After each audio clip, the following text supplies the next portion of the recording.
Hello everyone, welcome to this video, and in this video I'm going to show you how you can fix verification required on App Store.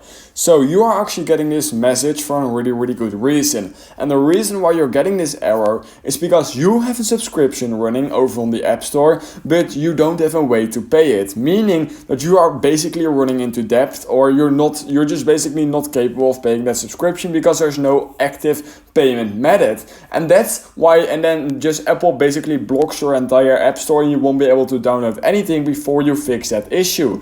So what you're simply going to do in order to fix it is head into over the App Store, go to your profile picture in the top right corner of your screen and then clicking on subscriptions right here.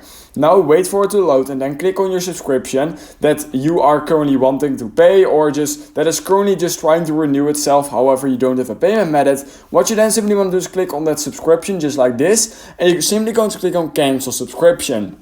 This will basically cancel the subscription, you don't have to pay it anymore. And then what you simply want to do is you want to go over into settings. What you then want to do is you want to head over into your name by clicking on your name, and then you want to click on payments and shipping just like this. Alright, so now I'm in the payment and shipping option, and then what you simply want to do is you want to click on add payment method, and you need to add a payment method that is valid. This can be Ideal, PayPal, Apple Pay, a credit or debit card of course, but this can also even be Apple balance from like a gift card, but just make sure you have a payment method that actually does work. And because we just removed that subscription, you don't have to pay anything, and the issue shall be resolved. So if it did, please consider liking this video and subscribing to my channel, and I hope I will see you in my next YouTube tutorial video.